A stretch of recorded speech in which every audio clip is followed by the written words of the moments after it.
Stop everything you're doing right now, and I mean everything. Don't scroll. Don't glance at your notifications. Don't swipe to another app.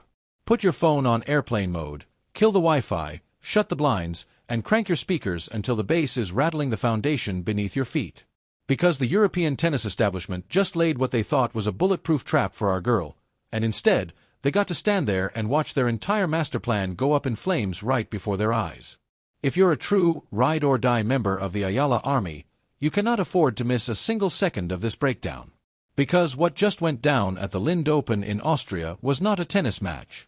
It was a hostile takeover. A violent, undeniable, mathematically flawless reality check. The headline blasting across the globe right now: Alexandra Eala defeats Julia Grabher. Nobody predicted this victory. Let that land for a second. Nobody predicted this.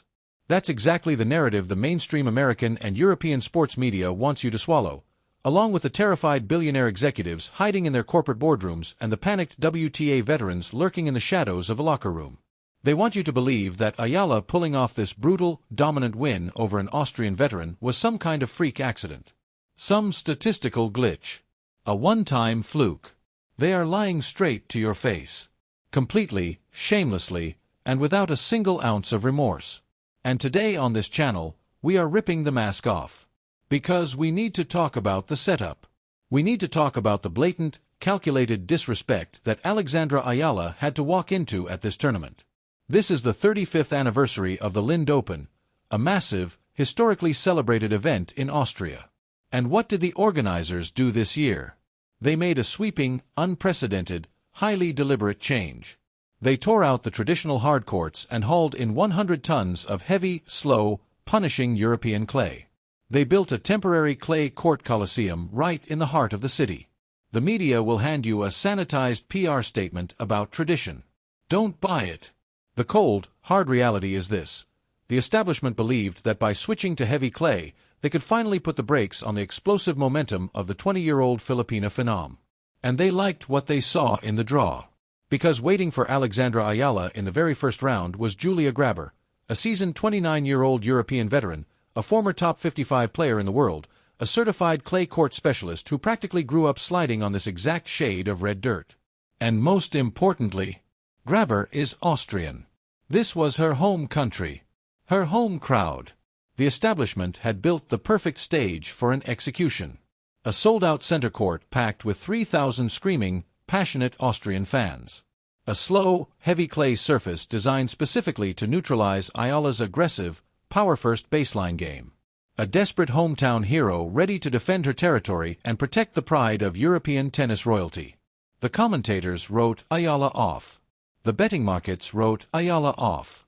The analysts wrote Eala off, before the coin toss even happened. They said the atmosphere would be too hostile, the clay too slow, the veteran experience too overwhelming. Nobody predicted this victory.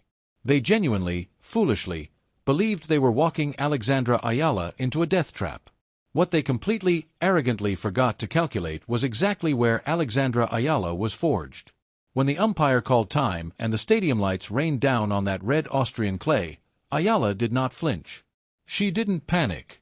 She didn't look to her coaching box for reassurance. She looked across the net at the hometown hero, listened to the deafening roar of those 3,000 Austrian fans, and smiled, with the cold, dead-eyed, unblinking calm of an absolute apex predator. What Julia Grabher and the entire Austrian crowd witnessed wasn't a tennis match. It was a psychological assassination. The establishment thought the clay would expose Eala's movement.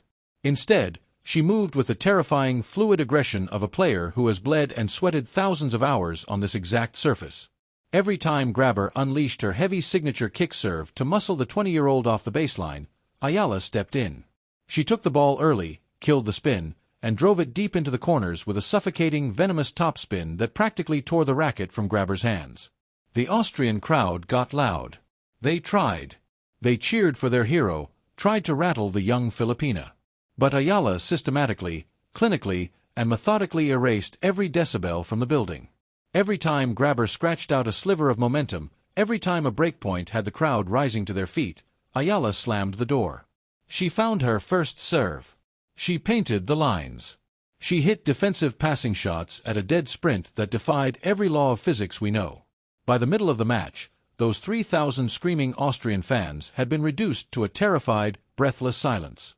You could literally hear Grabher's exhausted breathing echoing through the arena. Eala had broken her will to fight, right in front of her own people. The media says nobody predicted this.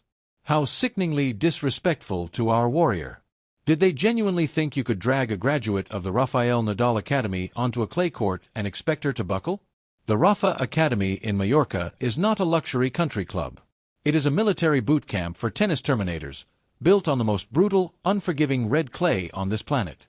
Rafael Nadal, the undisputed king of clay, the greatest gladiator this sport has ever produced, literally burned his entire tactical and psychological philosophy into Alexandra Eala's DNA on this exact surface. You thought you were bringing her into hostile territory. She was born in this fire.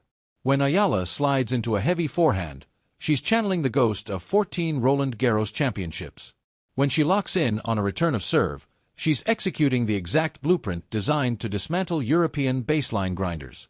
The establishment tried to throw her into the deep end of the clay court swing, and they just found out the hard way that she's a terrifying, unstoppable, multi-surface monster.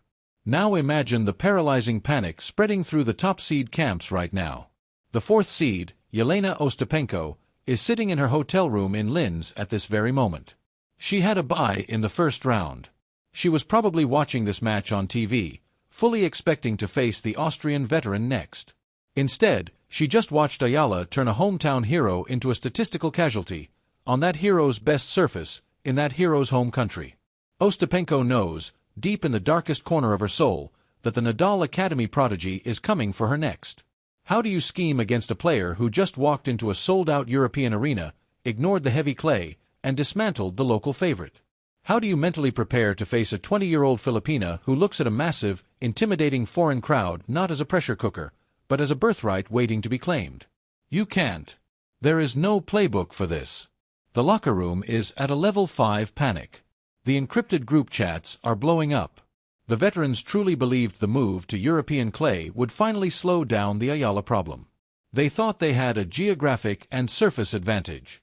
But this victory, this absolute masterclass of athletic dominance, just obliterated their last remaining shred of hope.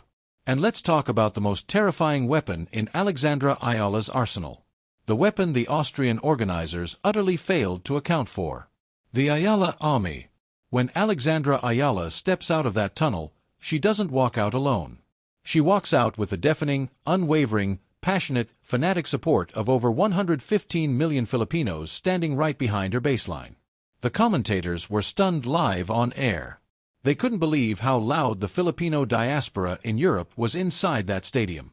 The Austrian fans paid for their tickets, but the Eala army took over the entire emotional landscape of that arena. This is the moment the torch gets ripped out of the soft hands of the old guard. The era of European media dictating who wins on clay, who the fans are allowed to love, it's dead. The crown isn't being handed over.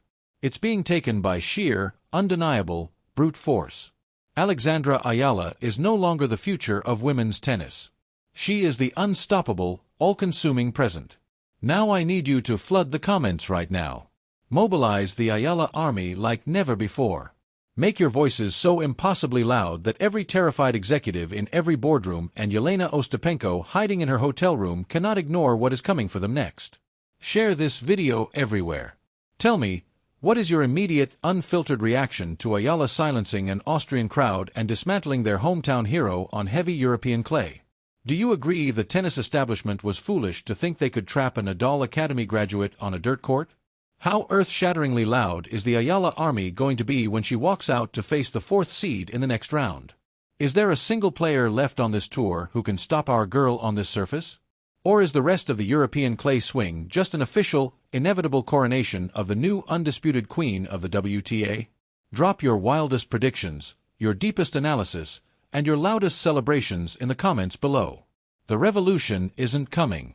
The revolution is already here. The establishment is burning on its own clay courts. And today, Alexandra Eala officially takes over the world.